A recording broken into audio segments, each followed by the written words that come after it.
Hello, everybody, and welcome to Super Switch Headz, the premier Nintendo podcast in all of the internet. My name is Matthew Stoner. My name is Patrick Nisley. My name is David Howe, and boy, oh boy, ladies and gentlemen, we have a very special guest joining us on tonight's episode. Kerry Chandler, a.k.a. Kerusetta, has joined the podcast once again. How's it going, Kerry? Hey, going pretty well. How are you? Very good, very good. Thanks for joining us. Thank you. Yes, and you are here to talk about the WiiU with the eShop. Nintendo being weird about the eShop. We want to spend some time talking about the exclusives that are only available on the WiiU eShop. And Kerry, thank you for being here. That's our main segment, our main topic for today. Along with that, we have some news, especially Nintendo's financial report, as well as some other software sales across the industry. Indie World happened last week. Fall Guys got a release date for the Nintendo Switch. Big delays across many different games like Starfield and much more. And PlayStation Plus. PlayStation Plus. PlayStation Plush is what it's called now because there's more content. That's a baby's my first PlayStation that they exactly. Yeah. There's a lot of stuff in the news. Kirby's is that, and so it's all of the stuff. Without further ado, how y'all doing? Okay. A little sick. Had a bit of a fever last night. Was pretty worried about it being COVID, but I've tested and it's seemingly not that. I don't know, I'm going to keep testing, but I'm feeling a little under the weather today, but I'm definitely feeling better than I was last night. I think I sweated out all of my fever last night. So I think I'm on the up, but we'll see. Kind of took a day off work, but I gotta be here for the podcast, man. We gotta do the pod. Dedication. That's right. Got a little bit of a haircut too. I'm looking at myself on the video right now. Doesn't feel natural just yet.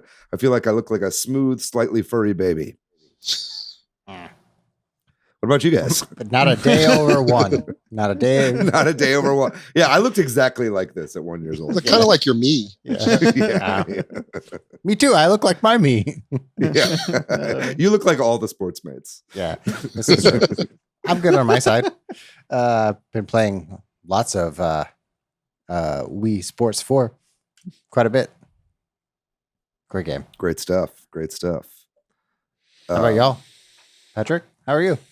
I'm doing all right. I've said this a lot lately over the last few months, but I just did another game jam. I just finished it today. And wow. I did a big long push on this. This was kind of an interesting one. Not like it's kind of a hot mess, but I'm still kind of proud of it. I'll share it with you. Wow, Peter Molyneux over here, fucking cranking out the games. I'm Very done nice. though. Like I'm gonna now go back and polish some of these. Like it's. I feel like it's like starting a new novel. Like and then just getting a good outline, and then being like, all right, let's do it again. And I'm ready to even just his portfolio pieces, kind of just like they don't have to be great, but going back and fixing up a few things and not keep doing this. But that's the story of K.A. Applegate's life, the creator of the Animorphs. Just had to crank out book after book, Oh, the books. 52 of those motherfuckers in a row. Yeah. Anyway, sorry. When are we getting Winds of Winter, Patrick? Yeah. Is that the next Animorphs book? Yeah. God, yeah. How would I know this? It kind of that sounds like an Animorphs book. It sounds like an Animorphs book where Jake turns into a snow owl.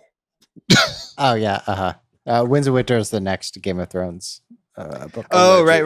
Next alleged Game of Thrones. Yeah, alleged.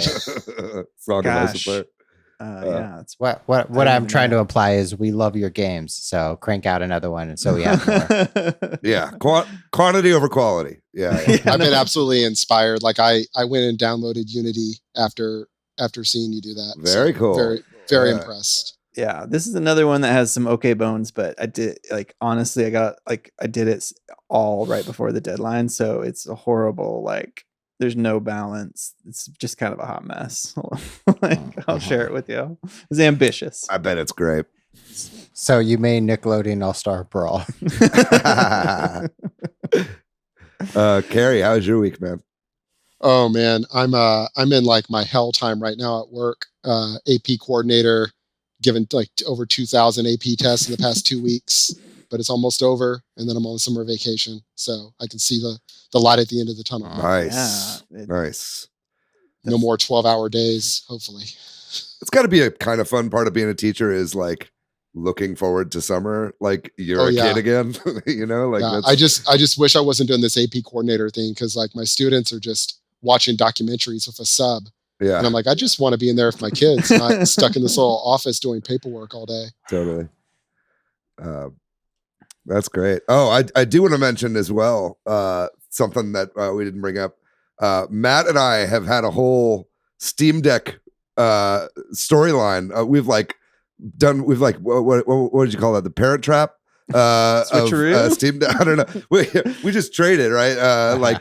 Like Matt, you got a Steam Deck. We'll talk about this some at the end, I'm sure. But Matt got a Steam Deck. Ended up that it wasn't for him, and then I bought Matt's Steam Deck from him.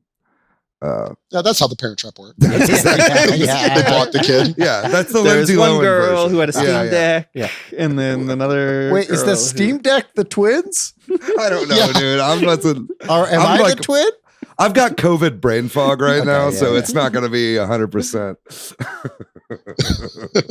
Yeah, Well, I'm enjoying that. I'm looking forward to the eventual episode that we're going to do about Steam Deck once it rolls out to more folks. Yeah. I had an interesting experience. I think it's revolutionary in what it does for hobbyists and tinkerers. Mm-hmm.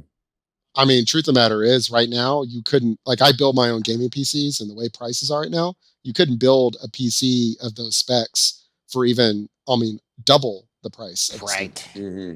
So Incredible. even value. just as like, if you don't have a gaming PC, Steam Deck is a good jumping in point, honestly.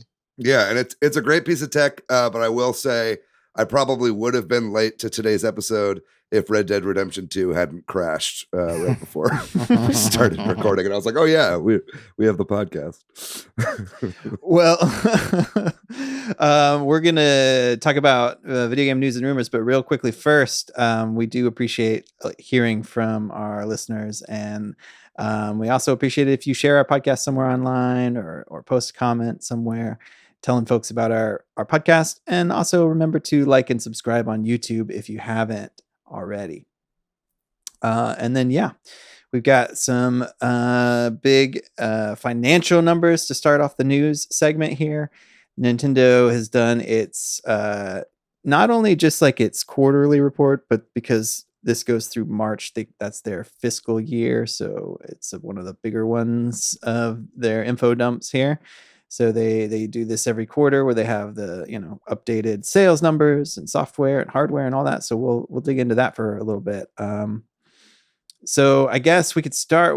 There's a lot to go over here, but we could start with just the hardware. The new updated total numbers of Switches sold is 107.65 million Switches that has been sold. So that's now about 6 million more than the Wii. You want to know a fun fact that ties into today's episode about the number of Switches sold? More Switches have been sold than there have been software sold for the Wii U. Oh man. Yeah. I think That's it's like right. 100. You can see it there on the. It's like 100 it's 100 something million software units sold for the Wii U. So that's a sad state of affairs for the Wii U. Yeah. For the ill-fated Wii U. But great for the Switch, right? I mean, it's amazing. The software numbers for the Switch are astronomical too. I mean, I think it's going to hit $1 billion probably, right? Soon. It's at like 800 million. 822 million. So if Craziness. it keeps up, when you think about probably a few more many million seller games coming that we know about, right? Like, It's just wild. It's so much software. that's true. I think and in terms of the software, while we're mentioning that, I don't think anything really changed, or at least nothing of huge note in terms of their top 10 list that they have online. It still looks about the same as it did as last time. I could be wrong, that there may be some small movement with like Pokemon or something, but it's the same top 10. It's been Mario Kart still on top, Animal Crossing up there, that kind of thing. Yep. All those are still in the top 10. I mean, the newest entry there is the brilliant Diamond Shining Pearl, which whatever. I'm not. We weren't I'm sorry. fans here on the pod.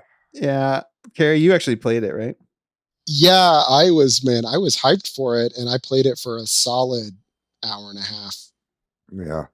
That's it. Some people loved it, but I mean, it's like just the DS game with like somehow worse graphics. Yeah, it's the DS game with worse graphics. That's it exactly.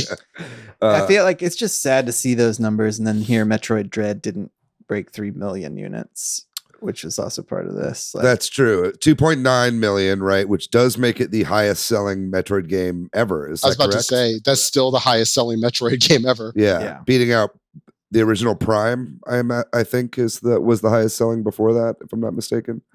I mean, and that's like a good almost 3 million is a good number for any developer, right? Presumably, we don't know what their budget was and all that. Probably that had to have been right in Nintendo's expectations for what they were going to sell, right? Above them, probably. Yeah, I don't think that they are disappointed by that, right? It's just sad to see a remake that's half-hearted be on the top 10 list and a really solid follow-up not be, or whatever. I mean, Pokemon's is Pokemon the second most profitable IP in the world after Hello Kitty? I think it's number one. Yeah, I think it's number one. Yeah. Depends on. I thought Hello Kitty was ahead of it. I think some of those things depend on like what you're counting and stuff like that. A lot of people don't know this, but Hello Kitty is actually a Pokemon, so it kind of falls. There you go. Exactly. They're both up there. It evolves into the rabbit one, but anyway, I think. First of all, I was going to make another joke that I just sidelined it with that totally stupid Hello Kitty joke. But basically, I'll just say it real quick. I think that Metroid Dread would have done better if it sold with a red and blue version. But that's how they get you. But secondly, I mean, I think that it's great, right? Like, I think that this is a really good number for them. I think that Prime 4 is going to do even better, especially if it's set to release cross-generationally or with a new model of the Switch. Or, because I mean, that's what they kind of did for Prime. And I think that's what they did for Dread. And I think it did help releasing with the OLED, right? So I think that they're going to try to recreate that success again. It is a bit of a shame. I mean, it's just kind of weird to me that like Luigi's Mansion 3 has sold so many copies, right? I mean, it just shows the power of the Mario brand, right? Because I think that's like over 10 million or 11 million now.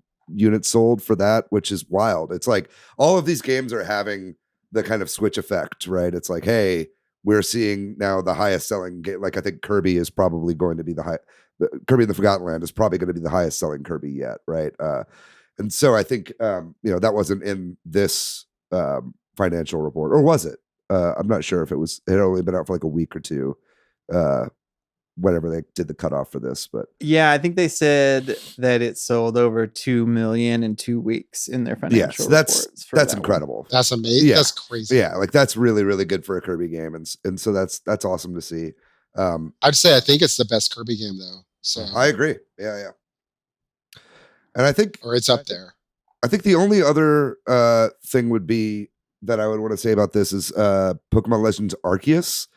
Speaking of that, like two versions, like, Brilliant Diamond and Shining Pearl, Arceus did 12 million units with just one SKU, right?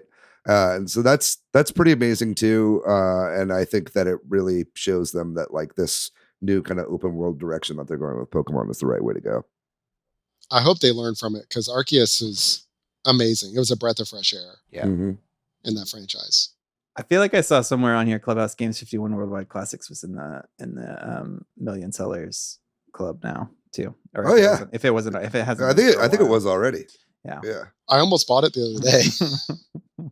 I've bought 10 copies. Bring it up for all my family. Well, if there's anything that I'm glossing over or skipping over, y'all want to talk about, we can. But the one thing that sort of they put out, they did this a week ago, and we have the Q&A summary translation out now. Usually like outlets will start translating it. And I guess the couple of things to maybe of note from the Q&A is, a lot of talk about investors asking about money and stuff, but asking about Switch Sports and who's adopting it. And one interesting comment that isn't maybe that surprising, but, people they believe that some of their best demographics for Switch Sports in North America is people who are in their 20s who grew up playing Wii Sports. Not a surprise there. And then there was sort of allegedly a mistranslation that was going around the internet about them talking about concerns about the next hardware iteration or whatever, the Switch successor is going to be. But in the official translation, it's more about like they just say something about making a smooth transition to it or something rather than being concerned about it. The wording is a little different. But I guess the idea is about like, I'm trying to think of the way to express what they're trying to talk about of like retaining people, making sure that as they've had problems like from the Wii U like not having another Wii U type situation, I guess, right? Is sort of what they're talking about. And some comments about, getting people into using their Nintendo accounts and that kind of stuff. Talk we've heard about before. Yeah, I think that's kind of like what I took from it. And it's a lot of them being like, hey, we are now like really pushing these Nintendo accounts. We're not going to do the thing that we did before where when you transition to the Wii U, nothing really went over. It was a whole brand new account. Now it's like the same account you made on there, and it's just going to be this going forward, right? So I think that's good both for the subscriptions now that they've been putting together. So you would think that a lot of this content of that subscription would move over to the next console, right? Which I think you can then also extrapolate would mean some form of backwards compatibility, or because they talked about transitioning from like the Wii to the Wii U and the DS to the 3DS, right? Both of those transitions had backwards compatibility, or basically had the old system just built inside of it, right? So I think that you can kind of infer some of that from that, but they're also being purposefully vague. But I'm sure it's an ongoing situation that they're trying to figure out. I mean, I think that building a whole Switch inside of whatever the Switch 2 is probably going to be more difficult than it was to put a Wii inside of a Wii U, right? Or a DS inside of a 3DS for that matter. So hopefully they're able to pull it off. I think you would have a very upset fan base if they did not. Oh, yeah. They dropped the ball on this particular thing so much that I'm very, I don't know, hesitant. Yeah. You can never bet against Nintendoing it up. Yeah, when it comes to online, when it comes to account, I mean, we're still using freaking friend codes in 2022. Yeah. Although the Steam Deck has friend codes. Does but it? in addition to just having your regular Steam account. But yes. Okay, I was gonna say Yeah, it does that have seems a- weird. It's like in the corner. It's like, here's a friend code if you fucking want it for any reason, I guess. It wasn't in the show notes, but there was also like a LinkedIn thing from, I think, NVIDIA about hiring for some people that are working on next gen gaming hardware, which a lot of people assume is whatever they're doing next as their follow up to like the Tegra chip that is inside of the Switch or the X2, or I forget what it's called. So that's just more fuel for the fire. I mean, obviously, whatever Nintendo is doing next is going to be being researched and developed right now, if not, closer. But yeah, maybe NVIDIA will, like the Shield. Maybe there'll be something with that, with the Shield, like a Shield 2, Switch 2 kind of something. Yeah, bring some of that tech into it. Well, moving on, unless again there's something y'all want to talk about that I missed, but we are kind of in a financial segment here. The NPD, the American video game sales tracking. If you follow Matt Piscatella on Twitter, he shares information. The April sales, and I think of note to Nintendo fans is that Lego Star Wars is the best-selling software on the Switch, and apparently is like one of the few times it's been a third-party software. The first time since Monster Hunter Rise, over a year ago. Otherwise, it's like what you might expect: Kirby and Switch Sports, even though it was only out for a tight little bit, and and then I think the thing that I found most interesting about just the general NPD stuff is how well Elden Ring is doing in North America.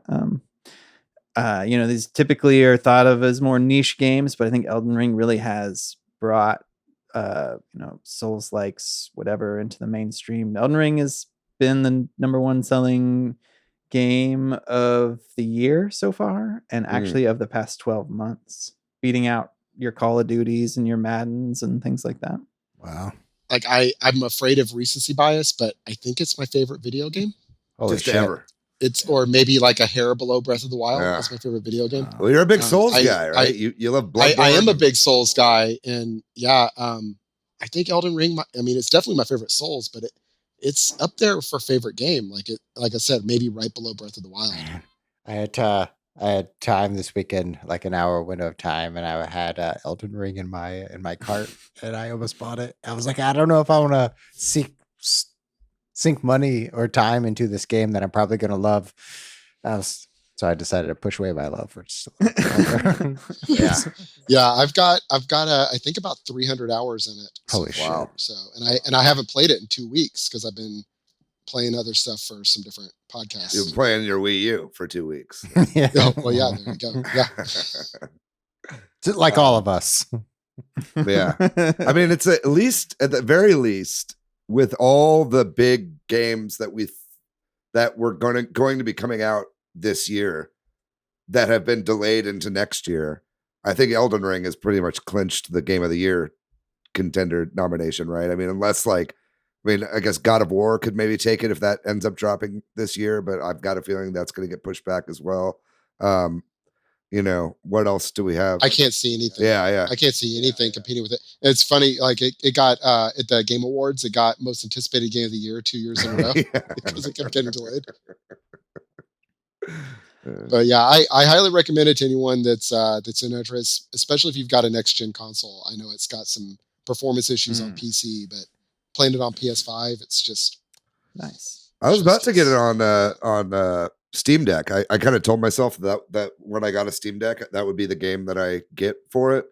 But then I saw Red Dead Redemption 2 was on sale, and I was like, I actually have never played that game before, and that feels like a good use case of the Steam Deck as well. So I decided to go with that. oh yeah. Because just me and Souls likes historically, we don't gel so much, and I knew it's like if I sank $60 into this and only played it for a couple hours, I would be very upset at myself. Yeah. And Red Dead Redemption 2 has been 50% off for like 2 years. Yeah, so exactly. So got it at that price. there you go. Well, Pokemon Home, which is the current way you can store your Pokemon from Pokemon games, the sort of the new service replacing Pokemon Bank, right? Has been updated to allow moving Pokemon from these recent games, like the ones we just kind of talked about, Arceus and Brilliant Diamond and Shining Pearl. Right? I honestly don't play enough Pokemon to know all the ins and outs of this. If there's anything else that happened, It's kind of complicated. Like everything in Pokemon It's these days. predictably complicated, Yeah. actually, how you can move things back and forth from different things. But yeah. Yeah, there's what's that there's like the free version and then the subscription version of Pokemon Home, and the subscription version allows you to move stuff from Pokemon Bank, which is like the old version, right? But even Yeah, I think you have to use both. to get everything, yeah, and so then Yeah. and then on top of that, the like Pokemon that you caught in Legends Arceus will kind of like become not the same as what they were in the game, because it's like if you had like a giant alpha version or whatever they were called in Arceus, I forget, like the Giga versions, alpha. alphas. I should have trusted my gut. Like it, none of those stats will come over. It'll like kind of like reshuffle the Pokemon in a way. So, but I know, I think Brilliant Diamond and Shining Pearl brings them over like as they are in the games. But Well, I was say there was a cool article like a year ago or 2 years ago on Kotaku, I think, where they went through the process of getting a Pokemon from Pokemon Red and Blue to Sword and Shield. Mhm. And it's just like, all right, so you got to get a link cable to get to this game, then the infrared system and 2 DSs to get to this game. And then you have to get that to a 3DS with this. And then you can use Pokemon Bank, and then for Paint to Home. And it's all that mess to get your Pokemon. Then you log into your Nintendo Switch online account and you use platinum points to buy Pokemon Picross. you go to Japan. Yeah. You knock on the door of Nintendo headquarters. You say, "Please, can I get my Pokemon?" They say, "Yes, here you are." They say no, and they slap you across the face. So you go home and start all over. It's like Doctor Strange. You have to wait outside for like weeks or whatever and not leave. Anyway, we should move on. Yeah, I'm down. There was an Indie World presentation this past week on May 11th, I think it was. And this one was there were some good ones in here, I thought personally, but there weren't as many like large indies, which is kind of a funny thing to say, but I think a lot of people were.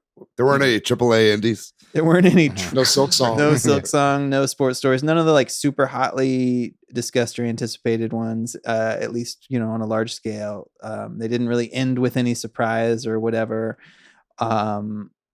So some people didn't like this presentation, but I thought there were some solid looking small and narrative, and I mean just a wide variety of games they showed off.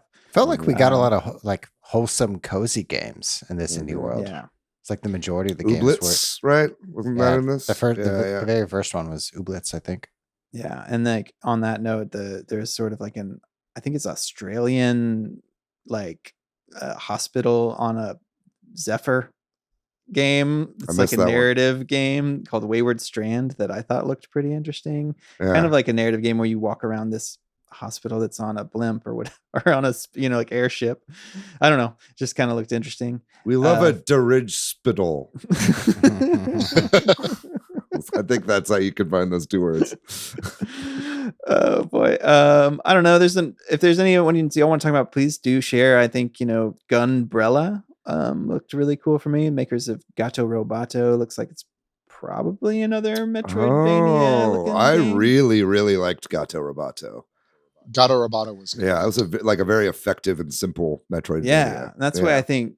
I mean, who knows? Gunbrella looks like it might be a little bigger scope, but I do think that based on how tight and nice of an experience that was, you just kind of think that this one will feel that way. So Gato Roboto is Rushmore and Gunbrella is the Royal Tenenbaums. Yeah, we'll see, right? I always appreciate a video game title whose title is the gimmick of the game. Yeah. Totally. Like Boomerang Foo. That's another game right, exactly. Enter the Gungeon. Yeah. I don't know, anything y'all want to talk about from this? There were a number of other interesting looking games. No, I think the main thing to say here is just Silk Song and Sports Story are never going to be in these. Okay, like those are going to be in regular Nintendo Directs, or they'll just drop them on Twitter as their own announcements, right? Like if you're on the Hollow Knight subreddit, they like lose their minds every time there's an indie world. It's never going to happen. Yeah. Of course, always the rumor mill is going around, and there's always people that are, even I fall for it too sometimes, but it's like, just got to set your expectations for that shit. It's like, this is going to be more stuff that either you've never heard of or that could really use the push, right? Those games don't need a push from an indie world, right? They're going to be looking to lift up newer talent that could really use the exposure. Yeah. Exactly. And they're worth paying attention for that reason, because there are a lot of like beautiful and interesting looking games that are shown off in these presentations. Yeah, unique experiences you can't get anywhere else. Yeah, Soundfall looks interesting. Mm-hmm. Yeah, that's the music fighting one. I loved that song they played for the opening part of it. That's very pretty too. Yeah, there were a few other ones for me as well on this one. And Cult of the Lamb looks like an interesting game. Fall Guys is been delayed a few times, the Switch version, right? But I think they've finally said that it's coming this summer, June 21st. They've given a specific date now. My anniversary. And there you go. But also they changed it to be a free game, right? Yeah, it's now free to play. I always think it's interesting when a game goes this route, like Rocket League or something. Like, do you think people get upset that paid for it, like, or do they get perks? Or do y'all know any of the specifics? They stopped playing it long ago. The people that would be upset. Both. I know with Rocket League, I bought it and then never played it, and then when it went free to play, that's when I started playing it, and I got a ton of stuff, like a lot of cosmetics, like 100-something cosmetics. Oh yeah. So they said they're doing something similar for this as well. there's like a pack that you get or whatever. And same thing with the Steam game, the shooter that's so popular, Team Fortress 2. I bought that when it first came out, and then it became free to play. And again, you got a bunch of stuff. Yeah. So as long as they give you free stuff, I don't see the problem. Yeah. I mean, it's just it's always kind of interesting when it happens. I guess also it's kind of interesting because Epic now has this, is the owner or publisher or whatever, and so they're going to make it an Epic Games. Oh, I forgot about that. Exclusive too. Like I think if you already have it in Steam, that's like you'll be able to play it, obviously, but at some point they're going to remove it from Steam. Yeah, that's Rocket League was the same thing. Epic bought them. I mean, either way, that is sus. First of all, but secondly, I think that this is the right move for this game, right? This, this was on its way to, you know what I mean? Like all the hype had kind of died down for this game, right? So I think just bringing it to new platforms probably would have given it a little bit of an injection of new players, obviously. But I think making it free to play is what it really needed, right? So I know, like personally, I have it on Steam already, and but it doesn't work on the Steam Deck, and so I was like, I don't want to like buy it again on the Switch, right? But then it's just going to be free, so I'm like, oh, perfect, and it's all cross play and cross progression and everything, so I'm happy about that. Yeah, and that's why I would play it again for the cross platform, because I have it on PS4, but I have some friends that have it on other consoles. Yeah, it'd be interesting to see if that gets a little or how much of a resurgence I'll be playing. Fuck. Yeah, I mean, I'm going to try it again. I was never going to buy it in the first place, but I'm going to try it now. Yeah. There you go. It works. Don't think billboards work. Yeah, it just did. Give your shit away. It works. One game that we won't be playing this year is, a couple games that we won't be playing this year. There's been some delays announced.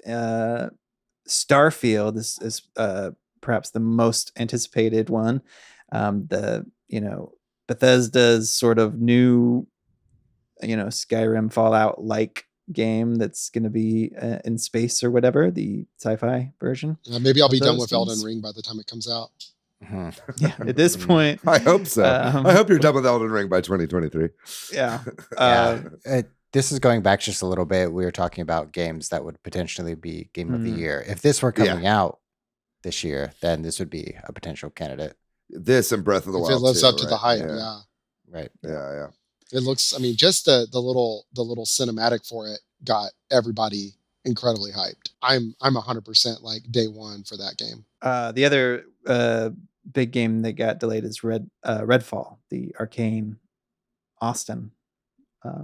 That's right. Vampire game, yeah. Gotta love some Austin devs. Yeah, man. I mean, Microsoft. Yikes. These were like two big ones for them this year, right? I mean, especially Starfield. And both of these were just Bethesda acquisition games. Neither of these were like been in development at Microsoft forever. They were already in development before Microsoft bought them. But that's just another. It's like, what does Microsoft really have coming out this year? I'll say, didn't they show both of these at the at E3 last year? Was it at E3 last year they showed both of these games at like the Microsoft big thing. Like that was like Starfield and Redfall were two of their tentpole things up there with Halo Infinite. Yep. And it's funny too. I mean, like in I think about a month or less than a month, we're going to be getting the next Microsoft Bethesda showcase, and they're going to have to show these they're games gonna off. They're gonna they have some explaining to do. It'll be and a bunch of footage from Forza. Yeah, I mean, obviously, I do think we can move on from this, but but at first, I do want to say that I think that everybody got really fucking spooked by the fan reaction to Cyberpunk 2077, right? And just the state of that game when it came out, and I think nobody wants to be the next Cyberpunk, right? The next game that was forced to release.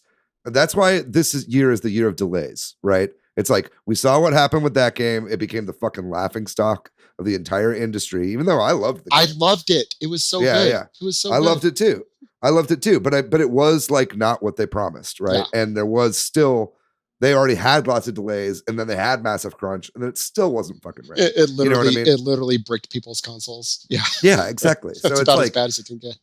and I mean, Bethesda is not known for releasing like bug-free games. You know what I mean? So it's like, now, especially with the stench of Cyberpunk, like still in the big AAA gaming industry, I don't think anybody wants to be the next one of those, right? And so I think that's why we're seeing a lot of delays. I think that's why people are more taking their time. I'm sure this was a hard decision for Phil Spencer, right? This couldn't have been easy because they don't have a lot on the docket this year.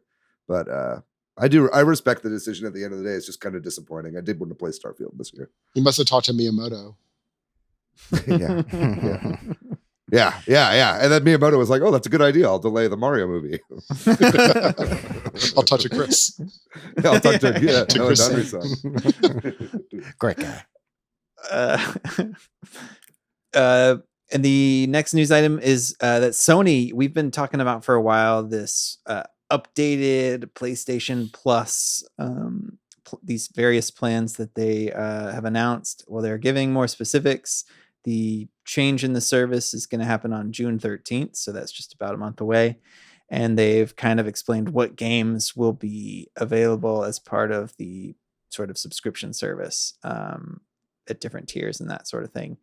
And I know a lot of people are kind of looking at this and being underwhelmed. Is that fair to say? Because, the immediate comparison is Game Pass, and it's not quite the same, right? Nothing like a bulleted list of video game titles to get you excited about. Yeah, I mean, I have to say, service. like, I'm not planning to get the upgraded service. I'm just going to keep my PS Plus, but I'm looking at this list. It is stacked with really top games, like system sellers almost. It's just, it's $18 a month. Yeah, it's expensive and premium,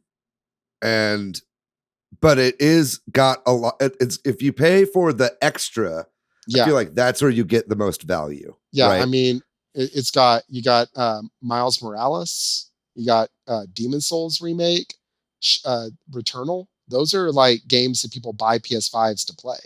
Yeah, especially Returnal. Well, it's because they were like the only games out. Well, yeah, that also. But still, I'm also looking at the list and I'm like, I own most of these. Yeah. You got Knack? I don't know Knack most of for them. PlayStation 4. How many Wait, times was do I Knack gotta in the say list? Knack? Yeah, Was Knack really in the list? I Yeah. guess I missed it. I think it That's is cool. on the Okay, well, It is. I'm sold. But no, but I think it's like, so it's like, yeah, the extra tier, that's where all like the PS4 and PS5 games are in. That's where the actual value is. I think where it starts to fall apart a little bit is that they were really hyping up this premium part of it, right? The classic games collection, right? And there's like 9 PS1 games in this. It's like, really? And premium is the top tier? Yeah, it's the highest tier, right? Is that what it's called? Or is it platinum? Or is it No, it's essential, extra, premium. I think. Yeah, premium. Yeah. And so that's the one with all the classic games in it. And so it's like, there's only like 9 PlayStation 1 games in here. No Final Fantasy games, no Metal Gear Solid games, no like Castlevania Symphony of the Night, none of like the classic like stuff you think of when you think of no Spyro, no Crash. You got Ape Escape. I mean? Yeah, you've got Ape Escape, right? But I mean, and there's more PS2 games that look good to me than there are PS1 games that look good to me. And then there are even more PS3 games, but then they're all streamed. Like all the PS3 games are streaming only, right? So it's like at this juncture, I mean, I think that it is impressive what they've been able to pack into like the more modern library of what they're putting into their stuff. I haven't played a lot of those games, so if I were to do this, like I would get that extra tier, right? But I do hope that this is one of those things that over time they keep adding more games to, like Nintendo Switch Online, you know what I mean, without increasing the price of what it's already set at, right? Because it's like, as it stands right now, it's like, Siphon Filter is a great game, but it's not like going to get me to subscribe to that tier just for Siphon Filter. Exactly. Like you have to have Final Fantasy 7, you have to have Metal Gear. I mean, basically what's on the PlayStation Classic. Or, at least have that. Yeah.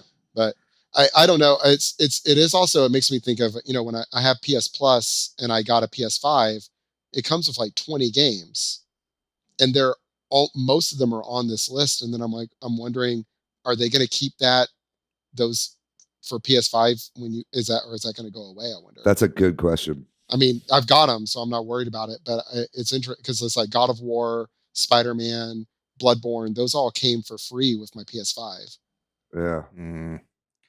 So the Spider-Man is one of the weird things is that Spider-Man Miles Morales, with this service, you get the PS4 and PS5 version. The exception is the original Spider-Man. You get the PS4 version, but not the remastered PS5 version. Is there a remastered PS5 version? They re-released it for slightly PS5 with increased graphics. Yeah, better load times, etc. Sony's very confusing with all their levels and these things. Yep. One thing that I like about both what Xbox is doing with the Game Pass and what Sony is doing with their PlayStation Plus that Nintendo's not doing is they say what the update frequency is. And so like PlayStation Plus will have a monthly refresh on the first Tuesdays of the month. Oh, okay. And then it goes to say, so if you have Plus Essential, you'll get new PS4 and PS5 games added to the service.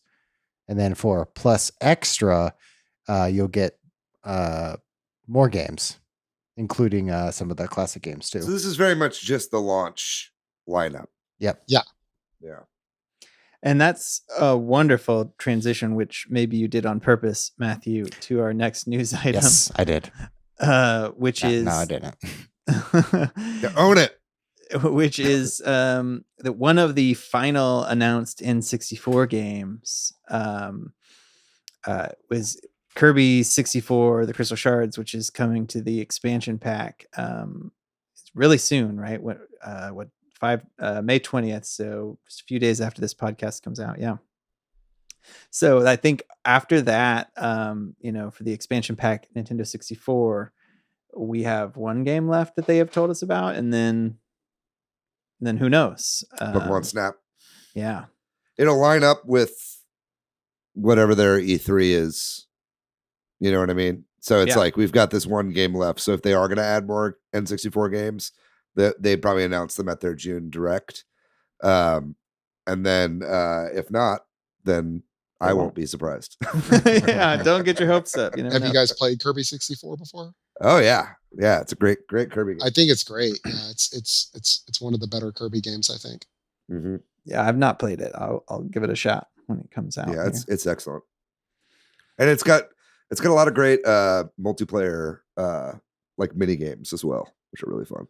Yeah, I've got the Japanese version out on my region modded N64 in the workshop.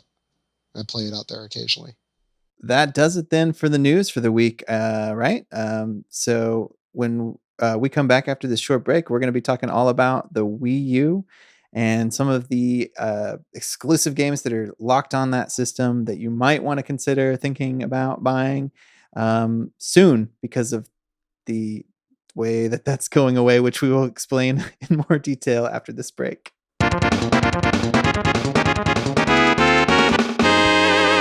We are back this week. We are talking about the Wii U eShop exclusives, games you might want to purchase on your Wii U, given that May 23rd, they will no longer be accepting credit card payments.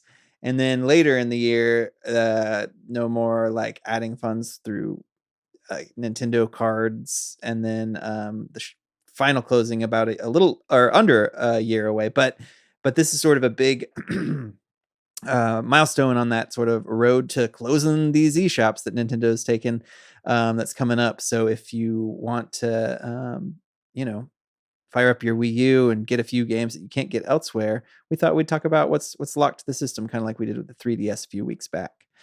I think, and we've talked at length about this closing. We had a whole episode about it earlier in the year, and then we talked a little bit about it again on the 3DS episode. So I don't know if we need to beat that dead horse, but it's happening. May 23rd is fast approaching. Yeah, this is the partner episode to the 3DS episode we did a couple weeks ago. Yeah. So I will defer to you all's wisdom on this. I have never owned a Wii U. frankly not planning on it unless y'all convince me here, because I think there's fewer exclusives. Y'all correct me if I'm wrong, right? Like there's fewer, at least big, a lot of them got ported to the Switch, right? A lot of them got ported to Switch. And it had the wonderful thing, which is the WiiU gamepad. No, I'm just kidding. David is showing his Steam Deck right now. It's like, man, that's shiny. In the video This is version. Matt's X Steam Deck. Yeah, Hey, it's not mine. We parent trapped it, and it's now officially I paid your for the whole dad's thing. son. Yeah. Matt gave this to me for free as a gift. It was really amazing. Yes. If it's your birthday, I will buy you. I fucking won't do that. No. How did I give him? No, just yeah. Well, anyway, sorry. This is a Wii y'all episode. it's okay. Y'all want to start with some of the big AAA or I don't know, or big Nintendo first party games? Maybe before we get started, I feel like all the games we're talking about, that if you're like a Nintendo fan or you're a hobbyist, you're like, man, I love Star Fox, or I need to play all the Nintendo games. There are certain games only available for the Wii U that you have to play. But I think it takes a particular type of person. If you're a casual person who loves the Switch and you love a bunch of games, maybe these aren't for you because the layers of friction to get some of these games. But there are plenty of gems that are exclusive to the Wii U. So if you're like, man, if you're a Xenoblade Chronicles head like me, you need to play all the games in the franchise, then there's a game on this list that and unlike the 3DS episode, which that one was just eShop exclusives, I feel like there are less essential eShop only exclusives on the Wii U than there were on the 3DS. But so we're going to start with games that you can buy physically or digitally, and then transition into eShop exclusives. And you may want to buy them physically because they're probably cheaper that way. Probably, yeah. Although probably not for long. I imagine once the eShops close, I think the physical copies of these games are going to skyrocket in price. Yeah, I know. I went through the eShop last night and I found a bunch of games, and then I went on eBay and found a bunch of those games for like half the price. And I was like, all right, I'm going to get these physically instead. Yeah, so now is the time if you're interested in that. Because it will go up. Well, one, for instance, I might just start with, it's not even on this list, but now that we're talking about it, is Wii Sports Club, which is Wii Sports 3. The prequel to Switch Sports. Prequel. Yeah, Get the fuck out of here. Yeah. It's like a storyline. It's the trilogy. It's the thrilling conclusion to the Wii Sports trilogy. Exactly. Switch Sports is sort of thrilling. Like a new trilogy. Okay, guys, come on now. But I mean, technically, Wii Sports Club is a remake of the first Wii Sports in HD with online play, right? And Wii Motion Plus added into it. You can buy those sports individually on the eShop, or you can buy like a 24-hour pass. That obviously is not going to be available anymore once the eShop is closed. So the best way to really get the game, unfortunately, is physical. And because the game sold so poorly, the price of those physical copies of Wii Sports Club is actually already very, very high. So that's one that you might want to just either buy those individually if you are wanting that uncut Wii Sports experience, or just get the physical version. But it's kind of a weird one to start with, so I apologize. We can move back onto the regular list here if you want. When I powered on my Wii U yesterday, I discovered that I have that. So yeah, very good. Yeah. I don't know if I've ever turned it on, but I have it. It's good. If you like the online of Switch Sports, like Wii Sports Club is still very fun online. Yeah. Not that many people play it, but it is there. Yeah. Well, yeah, I think, there's a number of bigger Nintendo games, that are locked to the system that you hear about, especially I feel like in the earlier years of the Switch when games were being ported more. I mean, when was the last Wii U port? It's been a minute. It's not been a long time, but Star Fox Zero comes to mind as sort of one of the big ones people talk about, or the thing Matt hinted at, Xenoblade Chronicles X. So those are games that are still locked there and probably will be, right? Like, yeah. I can't see them doing anything with Star Fox Zero. I'd love to see them port Star Fox Zero, but it would really be a remake of the game because the Wii U gamepad was kind of essential to Star Fox Zero's gameplay, right? Like, that was very controversial at the time, actually, when it came out. You couldn't really aim on the TV. You had to like look at the gamepad in order to play. So while I'd love to see that come to the Switch, I kind of doubt it. But it is it's like again, that's kind of a remake of the original Star Fox, but in kind of this new style. And then you have on here, Matt, I think you added this one, Star Fox Guard. You want to talk about Star Fox Guard a little bit? Yeah, this is a game that I completely forgot about. It's a Star Fox themed tower defense game that was bundled with Star Fox Zero. You try to protect a base by like Slippy, his uncle Grippy. I forgot that was his name. And you kind of protect the base while looking through monitors via security cameras. It's kind of Five Nights at Freddy's. Yeah, a very strange game. Yeah. I And totally. you can buy it separately on the eShop. That's right. Yeah, I totally forgot about this game existed. Did you ever play this game? Who are you asking?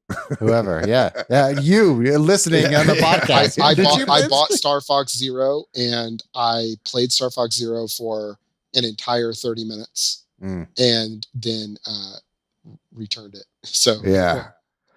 Unfortunately, Star Fox Zero is not for me. I did not play Guard either, but I remember seeing it and being like, "Huh, that's something I'll never play." But it seems like a good use of the gamepad, right? Again, that was a lot of these games were like kind of specifically using the gamepad in ways that can't really be recreated. Yeah, I mean, there's a game I didn't see on the list that's another. It feels like it's a proof of concept. Is Zombie U, which they did eventually port to Steam, and they just took out that part of it. But that was like a thing, is that you had to look down at your gamepad to access your inventory, and things could be like, it's like you're pulling up your bag. And so things can be attacking you and stuff. I have played Zombie U, and that game actually was a really effective use of the gamepad, and it was really fun. It was like a Ubisoft game. That was back when like Ubisoft and Nintendo like had a lot of, I think they put out like Assassin's Creed, Black Flag, and they were putting out a lot of stuff for the Wii U, and then the Wii U like tanked in sales, and Nintendo really had to bolster that relationship again after that happened.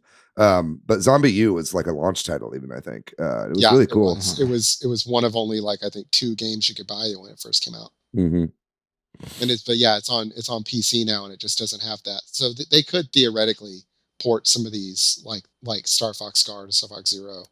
It wouldn't be the same, man. Wouldn't be the same. Same with like Rayman Legends on the Wii U. Like that had a whole mode built into it. That was originally going to be a Wii U exclusive as well, but it ended up going to different platforms. But it had a whole mode where you could play with 4 players on screen at the same time, and then a 5th player would add kind of very similar to manipulate the environment. Yeah, exactly. It had like a whole mode for it, but yeah, stuff like that is just kind of lost to the Wii U. More on this list. I mean, exclusive games that if you're a big Paper Mario fan, there's a Paper Mario game that's undoubtedly going to remain locked to it. It's not very well acclaimed, but Color Splash. We were talking about Kirby games with Kirby 64. I don't know much about Kirby and the Rainbow Curse, but that's supposed to be one of the better ones. Mm-hmm. Yeah, I've not played it, but it's gimmicky. It's like a touchscreen game, very similar to Canvas Curse, where you kind of like draw like a little path for Kirby to ride along, and you would do that on the gamepad. Canvas Curse was DS, right? Yeah, that's right. Yeah. And then Rainbow Curse had like a really cool graphic style too. It had this kind of like claymation sort of look to it. So it was a very pretty game to look at, and fun gameplay, but obviously there's like a reason it didn't really take off. It's like a very gimmicky sort of game, but that's kind of what the Wii U was good at, man. Gimmicky games. Yeah. And then Matthew, do you want to pitch why somebody who maybe either loves Xenoblade but didn't get a Wii U might want to play Xenoblade Chronicles X, or maybe talk about that easy. one? What's different about it? Mechs, baby. With 3 coming out though, do we need this one for the mechs? Yeah. Yes. Yeah, mechs. Yes. I said mechs. Why not? You get Xenoblade Chronicles X. Yeah, it's locked to the Wii U. It's a great game. It fits somewhere. I love Xenoblade Chronicles personally. Definitive Edition is my favorite version. Yeah, I mentioned that. I don't know where this falls within the ranking, but Xenoblade Mm. Chronicles X is great. Only because well, the story, gameplay is very similar, but like you're 80s hours in, you see these giant mechs, and it takes a long time to finally get one. But once you get one, it's very it's worth it. It's very fun. Isn't it really large too? Like the scale of this game?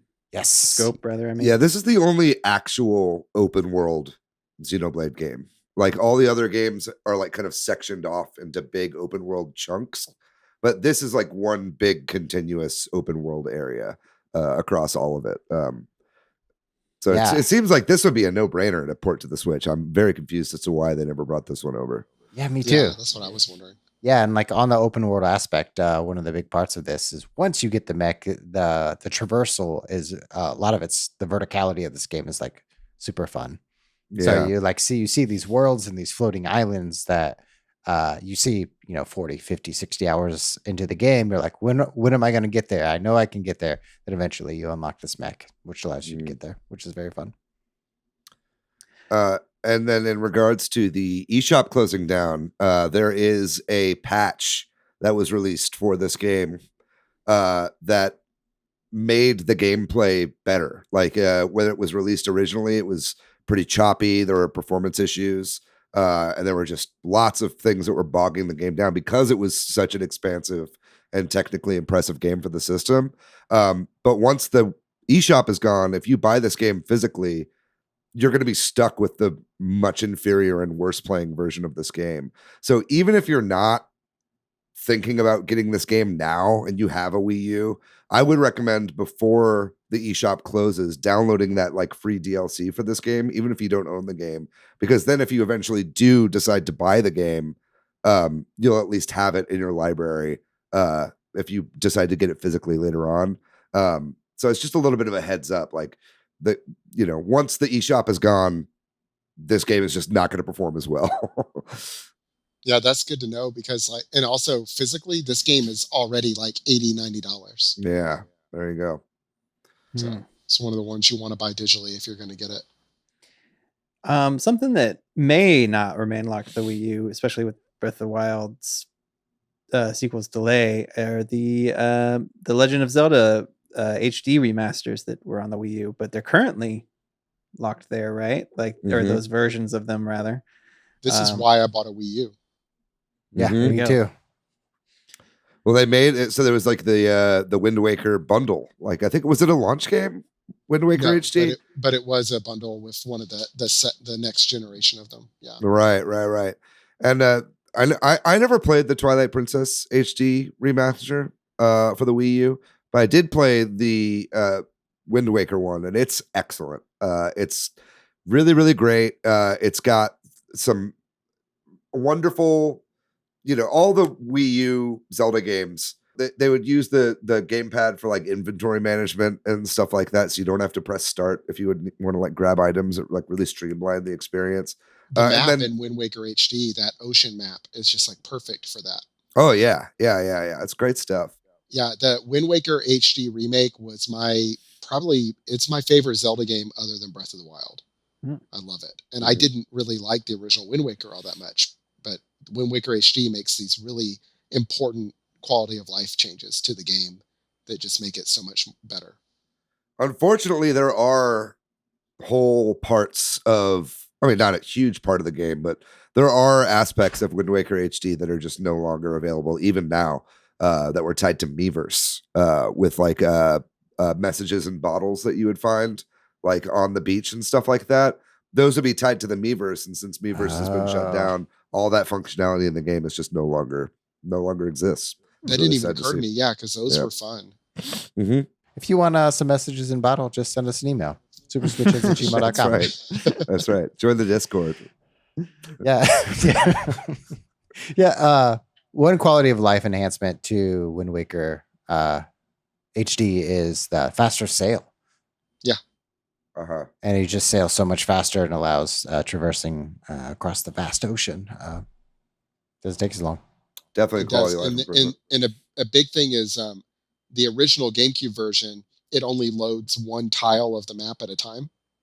So if you're in one tile, you can't see into the. I mean, you can see shapes into the other one, but it's like in the new one, you can sit there with the telescope and you can see halfway across the world and see a ship that you're looking for or a fish, and that makes a big difference with the. You know, I feel like these inevitably are going to come to the Switch, but it's worth. I honestly do think it's worth getting these games on the Wii U if you have the system, just because it's a very unique way to play them, and just the features of the gamepad really make the games sing. Yeah, and there is no guarantee they're going to come to the Switch because Nintendo does not always make the logical choice. That's true. Yeah, well, check back in a year. We'll see. Can't bank on it. Moving on, Game & Wario is another first party exclusive game that's just on the Wii U. Is that worth picking up, David? What do you think about that? It's like good. I mean, there are definitely like some good things in it. There's a mode in it called like gamer mode or whatever, and that's like, I think it's a game called Gamer, which they ended up actually bringing over to WarioWare Gold for the 3DS. And that's where you're like, basically like you're trying to like play these games, but your mom keeps coming into your room and you have to like hide. You have to like put the gamepad down like physically. And like, so you're pretending like you're not playing, you're just asleep. And then whenever she leaves, you have to like go and play a bunch of WarioWare games again. That's silly. That's what the level in Smash Brothers is based on. Right? That's right. Yeah. And that makes sense. Okay. Yeah, totally. Wow. Yeah. And it's a really fun mode. But this game is like, it's pretty light on content, to be honest. And a lot of it really just feels like, again, tech demos for what the Wii U is possible to do, right? I mean, a lot of the stuff uses the gamepad, like this one where you're kind of using this to like throw shurikens at the screen and stuff like that. And so it's definitely fun, but it's not like one of the essential games. But if you love the WarioWare games and you want to play them all, like this is definitely worth playing. It's a lot of fun. It's just not going to have like tons of replayability like a lot of the other ones do. David, do you want to explain this next one? The e-reader levels for Mario? Oh yeah. And hopefully this is something that comes to the Switch if they bring Game Boy Advance games. But on the Virtual Console, they have Game Boy Advance games on the Virtual Console on the Wii U, and we'll get to Virtual Console here in a second. But this one's kind of a unique case in that Super Mario Advance 4, Super Mario Brothers 3, which is just the easiest name to say, has levels that were exclusive to the e-reader add-on for the Game Boy Advance. These were like little cards that you could buy in stores and then swipe them through the e-reader and then have that connected to a link cable onto another Game Boy Advance, and then you would load them onto your game. It was a whole, you have to get a passport and all that stuff. And that was a callback. But basically the Virtual Console version of this game just had all of the e-reader levels unlocked from the get-go, right? And I've streamed these before on my Twitch channel. I watched you. Oh yeah, thank you. Those are super fun to play. It's basically a whole brand new 2D Mario game before New Super Mario Brothers, or before like Mario Maker even. It kind of combines a lot of elements of all the Super Mario Advance games. So it's definitely worth picking that up on the Wii U if you're going to be kind of browsing through the Virtual Console on the Wii U, trying to pick up some Game Boy Advance games. This should be at the very top of your list because it's like a whole brand new Mario game. It's incredible. Yeah, and Super Mario Brothers 3 is essential. Yeah. This is arguably the best version of that game as well. Yeah. A couple more before we get to maybe just eShop exclusives and Virtual Console stuff. I don't know if this feels very necessary, but there's a Smash game locked to the Wii U. If you're wanting to have all the Smash games and you don't have it already, it's there. It was my favorite Smash until Smash Ultimate. Yeah, I guess that's for most people that aren't like Melee purists. Yeah. That's where we first got our first like DLC characters. That's where we first got like Cloud and Bayonetta. Yeah, it's pretty. I mean, it was a great game. It's a little slow by Smash Ultimate standards, but still a very good game. I played the shit out of it. Yeah, it is. I probably played it. I played it a lot. It's probably played it more than anything else on my Wii U. Yeah. For most people, the Wii U is just a Smash 4 machine. Wii U and Mario Kart. Another one we got here is Nintendo Land. Does that that was like a launch game, right? Like Yeah, Nintendo Land is amazing. By the way, Nintendo Land is very, very, very good. It's one of the best Wii U games, to be honest. It is also very much a tech demo, right? It's like showing off what the Wii U could do. But as far as party games are concerned on the Wii U, you can't get much better than this. It just had a huge variety of games. They were all based on different Nintendo games. One of my favorites was the Luigi's Mansion game, where you would have 4 players playing with Joy-Con, or not Joy-Cons, with Wiimotes on the screen.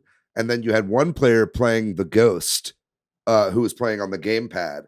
And so this is like this asynchronous gameplay where they're all trying to like bust the Ghostbuster style, and you're like trying to stay hidden. And it was kind of like it's almost kind of like Pac-Man, right? It's like but there's like one ghost and 4 hunters instead of 4 ghosts and 1 hunter, right? It was this really, really cool thing. And that's just one of the games. Like there's a whole bunch on here. Mario Chase was really fun.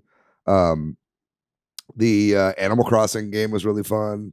The Donkey Kong game was really great. There were just so many great individual party games on this pack. I had a ton of fun playing this with friends when they would come over. Now, is it fun if you don't have friends? Not at all. Actually, I don't know. Maybe. I think like you could play with like bots and stuff, but it's definitely made to be played with other people. Yeah. Cool. So I think the next part of this list, I don't know a lot about these. So if anybody wants to take the lead here on these sort of eShop I was going to say one other please. physical a NES remix collection. Oh yeah. 1 and 2. They have physical versions, but then they're also on the eShop for $10 each. Mm-hmm. So if you've ever played the NES remix that's on the 3DS, it's there's 2 of them on the Wii U. They're the same game, right? Are they this? Now, are they the same? I'm not sure actually. I don't know if they're the same or not, but I feel like they are. It'd be fun to play on a TV either way. Yeah, so, that's true. Yeah. So those are 2 of the ones I'm trying to buy, because you can buy the disc. The disc has both games. What about these eShop games? We're starting off with Pokemon Rumble U. Tell me what that is. I don't even know what that is. Yeah, essentially, Pokemon Rumble is you take all your Pokemon, they're like toys, and they kind of battle it out in this kind of toy arena. Uses a lot of the amiibo at the time. This is like one of those games. If this feels like a hobbyist game, if you're like, I need to play all of the Pokemon games, I need to figure out what Nintendo is trying to do with this franchise. Like Pokemon Rumble is exclusive to the Wii U and locked to the eShop.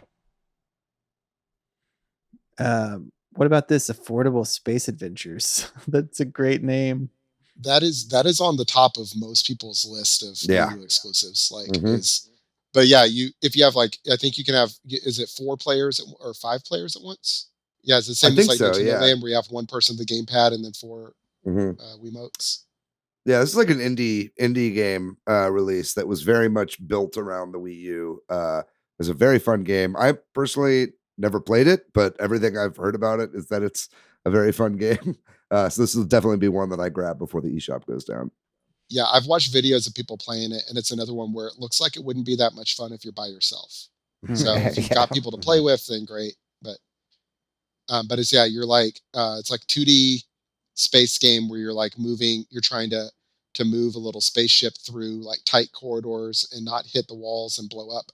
And on the Wii U gamepad, you have like a very technical readout, like instrument panel of thrust and power and all that kind of stuff. And then I don't know what the people with the Wiimotes are really doing though, but they're helping control it. But yeah, it's one of those experiences that you need great communication to talk to your team in order to accomplish like a shared goal and, survive in space like we do every day. You got Sports Ball on here, which is kind of a joust like. That's a lot of fun. If you like joust, it's a lot of fun. Yeah, Sports Ball is essentially joust. I think you're also on ostriches. It's just like joust, and there's like a net in the middle, and there are balls that kind of jump and bounce around, and it's you can like knock each other out just like Joust, and you're trying to like hit your balls into the net. So it's a very quick kind of Joust like sports game. Yeah, and even single player, it's a fun little like the matches. If you play single player, the matches are like 1 minute, so it's just like a very quick, fast little how many points can I get thing. It's fun. It's a fun little thing to mess around with here and there. And then the Wii U era was the year of the Luigi, right? That's when they made that big push. And I think during the year of Luigi, Dr. Luigi came out, sort of a Dr. Mario, sequel, what have you, that's locked to the Wii U right now. People are still playing this game online, by the way. Dr. Luigi? Yeah. So like if you wanted to, it's one of the games where you could feel confident that you could find some matches online. Yeah, right now, probably. Yeah. I mean, maybe not right away, but if you're like stick around for like 20, 30 minutes, you'll find a match. Yeah. Nice. What do we got next? Pushmo, David? I know you've played some I added this Pushmo World is the basically the version of Pushmo that's on the Wii U. If you've never played a Pushmo game, I really, really recommend that you try this out. They're really fun puzzle games. It's kind of like a puzzle platformer. You could kind of call it that because you jump around, but really it's kind of like a block logic puzzle game where you just move a character around on a grid in order to kind of get to the goal or whatever. It's kind of hard to describe with words. You kind of just have to look at it. So make sure you subscribe to our YouTube channel so you can see all the beautiful video that Matt is surely pulling up right now. Baby. Yeah, very good. Pushmo World is just such a fantastic game. Pushmo for the 3DS is also great, but this is like its own full set of puzzles. So is it different? It's significantly different. Yeah. It's unique puzzles for this game. Unfortunately, all of the like user generated content was built into Miiverse, right? So you can't play user generated levels anymore because it was all done through Miiverse. So just know if you do buy this game, you're not really getting the full experience, and no one will ever be able to play that full experience ever again because it was all tied to Miiverse servers. Which is that's a whole episode we could do about how much bullshit that is. But it's still worth getting, I think, to this day, even just for the levels that are built into the game. They're fantastic. And then on this list here, we've got the I guess the Art Academy games that came out for the Wii U, or is there more than one? Art Academy series, like sort of a there's Art Academy Studio, and then there's another one that's like just like a little sketch pad, I think. Mm-hmm. Okay, right. Yeah, this is just stuff that use the gamepad as well for like artistic and like painting purposes. It's kind of like a bit of a spiritual successor to like Mario Paint or something like that, done very similarly, and just kind of let you be creative. And there's a game called Art School for the Switch, which is kind of similar. Right. But it's not anywhere close to this, right? Like this is a lot more of a robust tool. No, that's an indie game. Yeah. This is really impressive. If you see some of the art people have made with this, it's blows you away that you could do that with that little stylus. Mm-hmm. And similar to the other steps, in order to get the photo off of your Wii U, you have to log into your Nintendo Switch account, use a link cable, and fly to Japan.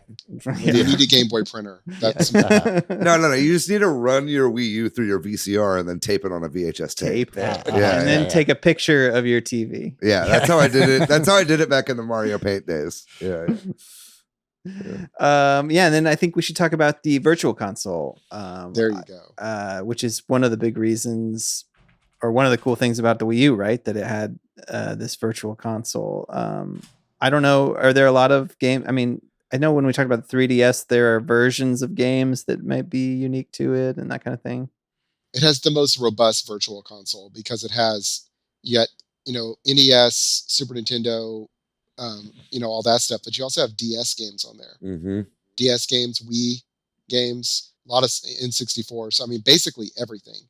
And so I think I showed a screenshot of my Wii U in the Discord, and like literally half of my games are just Virtual Console games, more than half.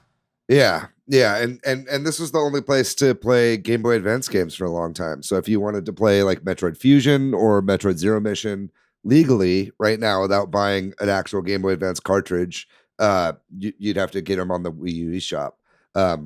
And just DS was really cool because it was used the gamepad for the bottom screen and the TV was the top screen. So it was just kind of a cool use case of that. And the Wii U gamepad resolution is, if it's not exactly the same, it's extremely similar to the resolution of a GBA. So playing GBA games on it, it just feels perfect. Feels really nice. It feels, because I have a modded PSP, but I'd rather play my games on the Wii U gamepad because it has a better feel, it's a better look, and they perform really well. Plus, you got save states and all that. I mean, honestly, it's almost worth it just for the virtual console on this thing. Mm-hmm. It's really good. Well, yeah. Anything else about the virtual console before we move on? Or I'm gonna miss it. I've loved having that as an option. I think, I think something we were talking about earlier with the PlayStation thing. What they're doing is they're keeping a lot of the stuff available, both as you could buy it specifically, and it's through their subscription service, right? I really wish Nintendo would do that with the Switch and bring the virtual console back, because there are games that I would get that just to have, you know what I mean? Like if I ever cancel my subscription or whatever, like I'll always have that game, right? And I think just like I feel like licensing is easier to obtain for games when they have the I can make a tangible number from each sale that we make. You know what exactly. I mean? It's easier to make those licensing agreements than it is with like a subscription service model where you're getting like a fraction of each cost of whatever sub, right? You know what I mean? And so I think go ahead. When you lose that subscription, you lose that thing. That's the thing. It's like Miiverse. You really want to be able to. You don't know, like maybe you don't want to play Kirby 64 right now, but you might want to play it 6 months from now or whatever. Mm-hmm. And I went on my Wii U last night and I got on the eShop and I'm like, I'm going to buy some of these exclusives while the eShop's still open. And I bought like 5 virtual console games. Oh yeah. Very and good. nothing that wasn't virtual console. I just bought 5 virtual console games. Yeah. Because that's really what the Wii U was for me. It was Wind Waker HD and virtual console. Yeah. It was the machine that could play every Metroid game. Mm-hmm. It was like a Metroid machine up until Dread. Yeah. That's how I played Metroid Fusion. That's the only way I've played Metroid Fusion. Mm-hmm.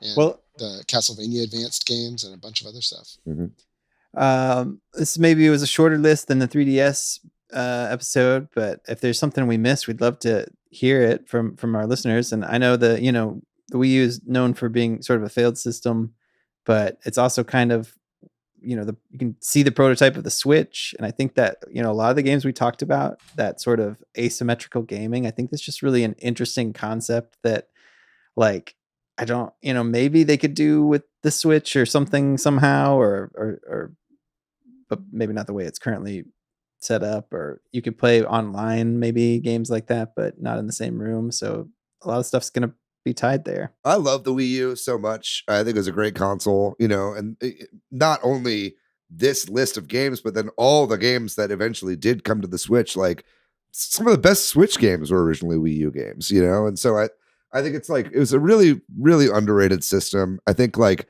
something that we were talking about before we started recording is it's a bit hard to go back to in some ways, just because of how just tremendously slow everything is to like boot up menus and like move over to things and whatever. But then where it lacks in snappiness that the Switch has, it makes up for in character, right? It's like you go to the eShop and you're greeted with this like beautiful little jingle, right? Or there are like 4 different songs that like change out depending on what the season is, and it just had all this character, and Mii's were really like still very much built into the whole UI of the system, and the Mii's that come like the crowd of Mii's that runs out whenever it's so much fun. It's a little fun thing. I was gonna say I had a Wii U and I traded my Wii U in when I bought my Switch. Mm-hmm. I pre-ordered the Switch, and then I missed the Wii U and I bought another Wii U. So I bought the Wii U twice. So you had a parent trap with whoever you bought it from. All right. Okay, I'm done with that joke. No, it's good. It was a good callback. Yeah. All right. Well, unless there's anything else, again, if you're listening to this and you're there's something we missed, please do let us know. Or if you have some specific Wii U memory to share, let us know. And otherwise, we're gonna take another short break, and when we come back, we'll talk about the games we've been playing recently. Mostly, I've been playing stuff that I talk about a lot, like a Smash and Switch Sports, and I've been playing more Mario Sunshine. But the one thing I did start that's new that I could talk about is Bug Fables. I was sitting here this past weekend with my son. He's been having really bad allergies, so we didn't want to go outside. And I was like, well, maybe we played some Switch Sports. We were done, and then it's like, well, what do you want to do now? I was like, well, maybe I can pull out one of these random games that I've bought but not played. And so I listed a few of them, and that's the one we settled on. And man, it is a Super Paper Mario game, basically. like it is the mechanics, the visuals, the music, the tone, everything. They really did go for the original Paper Mario game. Mm-hmm. Is it fun? It is fun. It's I mean, it feels very much like playing Super Paper Mario. I mean, it's got more of a story, you know what I mean, and lore and that kind of stuff than obviously the early Paper Mario games had some of that, but it's like, it's a unique universe and all that. And there's a lot of text. And that can be a little bit tough to, like, I'm sitting here reading it with my kid and I don't have to read to him anymore. You can read a lot of, but it does have some big words. And it's also like, he's like, you're going too fast if I just go through it without reading it as I read it. So that can be tough, but playing it by yourself, you probably won't have that issue. But if you love Super Paper Mario or, the original Paper Mario, then it could give you that similar. I mean, it is down to the, like, the moves are very, you hold down for this move, you press A to block, all the stuff. It's all the same, the exact same. So, but yeah, it's been fun. That's me. I'll go next. I've been playing one game. Playing a game on PC called Escape Simulator, which is escape rooms. And it comes with a tool set. So I've been playing a lot of community-built escape room games. It has multiplayer. It's online. Some of the community content is so fun and so clever and very funny. And so it's been nice. And I love escape rooms very, very much. So it's been nice to, like, have a game that has seemingly endless amount of content. And it's only $15 on Steam. Are you playing by yourself? Or are you playing with some of your friends? Yeah, I'm playing with I played with a friend this weekend. I'm gonna play with Chris McKeever. Shout out to Chris McKeever this coming weekend. So if any of y'all, if you're listening right now and want to play Escape Simulator on PC, then let's play. Matt, you got to tell me about your Steam Deck experience. Okay. Yeah. What made you want to sell your Steam Deck after having gotten it? Because you tinkered with it for a while. Yeah, I tinkled on it. Yeah, so that's why it smells so bad. I peed on it and I licked it a lot. I got it on Monday and then sold it to you on, Saturday. I think the more that I built and tinkered with it, the thing that I like the most about all of emulation, I love playing old games. It's really fun. But the thing I like the most is collecting and organizing and making pretty art and pretty graphics and really making it user friendly. That's the thing I like the most. So once I was done tinkering with having all of the games, emulation games have videos and screenshots and little icons, I was like, what do I play? What do I do? Do I play Legacy of Kain Defiance? So you just didn't want to play Steam games on it at all? I had no desire to play any Steam games on it other than really? Indie games. But those indie games are often on Switch. Right. Or I would want to play a game like Death's Door. I would want to play it on PC because I want to play it on a higher quality monitor with a better resolution. I was just trying to find a way to integrate it into other things that I value, which are if I can have the best experience better graphics, better sound. That is more important than necessarily convenience. I also never had a 3DS or a DS, so I was never like You're just not a big handheld guy. I'm not. No, I'm not. Yeah. With a few exceptions, but mostly if I want to sit in front of a TV, that's my preferred experience. All right. Yeah. So I guess I'm just the opposite. I love handheld gaming. I've always been a big handheld gamer. And so this is right up my alley. I'm going to take this how's transition it into been? what I've been playing. But I've been having a great time with Matt's Steam Deck, which is now my Steam Deck. But yeah, I mean, I've also been doing some of the tinkering, right? Like, so I mean, I also got Emulation Station installed, used EmuDeck to get some of that stuff installed. You know, I've got I was actually it's funny, is originally I ordered the bigger Steam Deck. You got the 256 gig model, which is I think why you got yours well before me. I think most people ordered that bigger model. But it is funny when I try to show this off, I'm like, damn, that anti-glare screen probably would have been nice for the podcast. I'll tell you that much, because you cannot. This is like this is not like there is stuff on the screen. You just cannot even see it. But anyway, but you know, I've got Citra running on here right now. I've got like some 3DS games. I've got NES Remix playing on here right now, and then it's like, you know, it plays tons of stuff really, really well. You know, it'll play like Wii U games and Switch games even, right? And so I love just that kind of being able to just play whatever. Like, it really is a PC. I like setting all that stuff up. I like going into the actual Linux mode, and it's just a Linux PC, right? Like, and having the desktop mode and like kind of controlling Linux with the touchpads, like using the mouse on the touchpads here was actually like a really fun and easy experience for me that I actually quite enjoyed doing. If you ever need to pop over and do some stuff like that. But then on top of it, I mean, I just love playing Steam games on this thing. You know, like there are a lot of indies that I like that are not on the Switch that I've been playing a lot of on here already.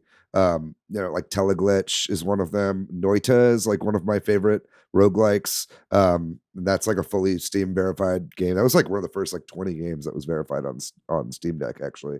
And that game's a fucking blast. And that I can't see that coming to the Switch anytime soon. And so having it here in a handheld form factor, which is how I like to play indie games, is really, really nice.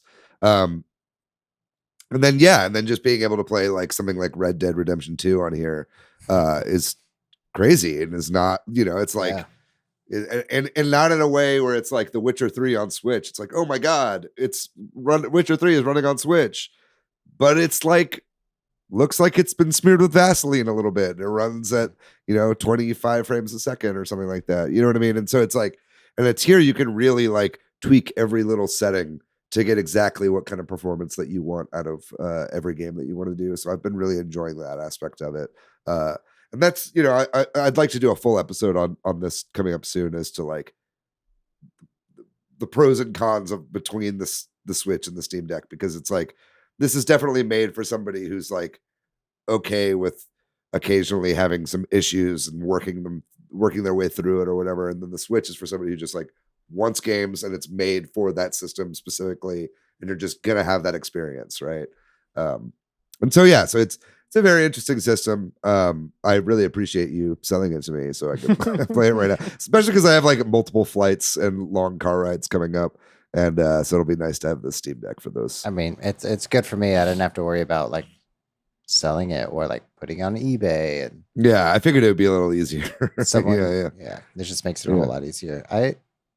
Whatever the potential is that Steam is doing for their handheld hardware, the potential's there. It's kind of wild to kind of see. Gary, you were saying this earlier, like to have that fast of a PC in a handheld form at that price point is bewildering. Mm-hmm. Yeah.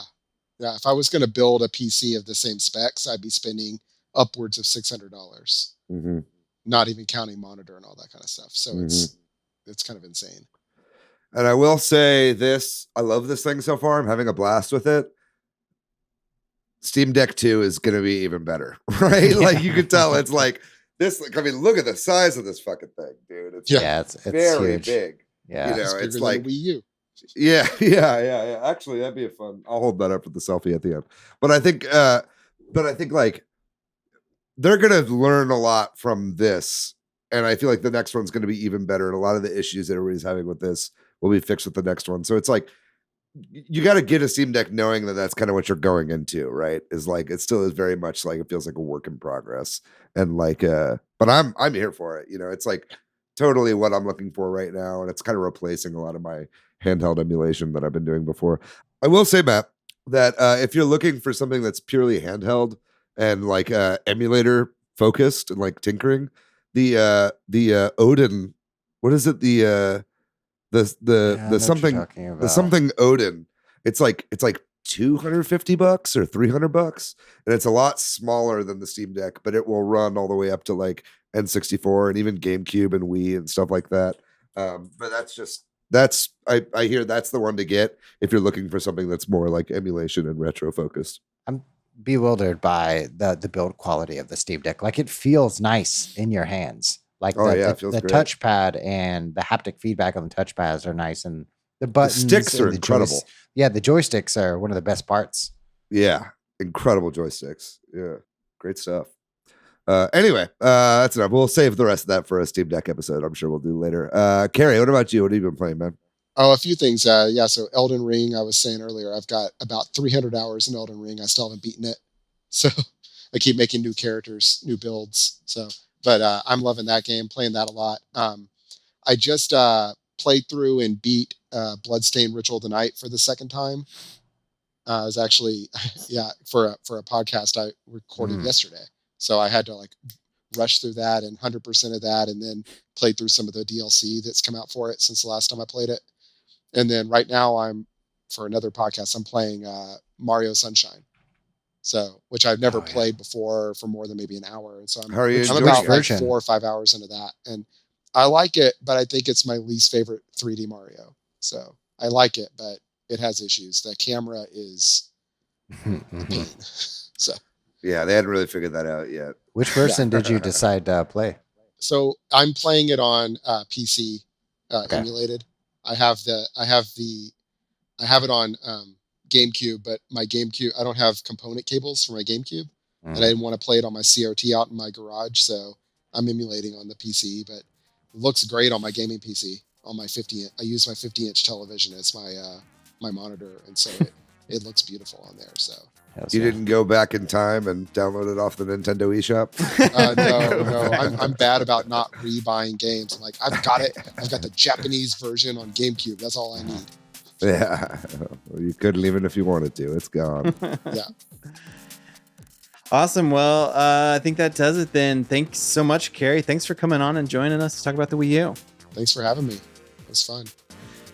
Thanks to MilkyWay.co, who does our website. Thanks to Corduroy for doing our music. If you're looking for me, Patrick, you can find me online as PDYX.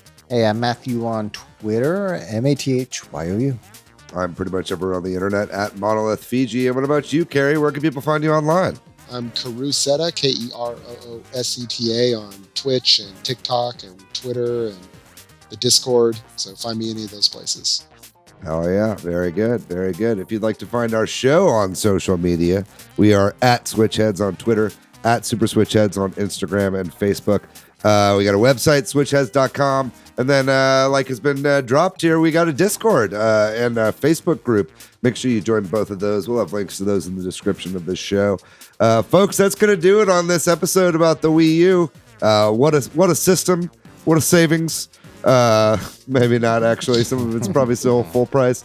But yeah, if you want to go. But time is running out, folks. So if you want to use specifically a credit card to buy this stuff, you got about a week on your Wii U to grab this stuff. Otherwise, you have to do a little bit of workarounds. But hopefully this episode's been enlightening as to some of the exclusives that you can find on that eShop and what we recommend picking up for Nintendo's ill-fated system, the Wii U.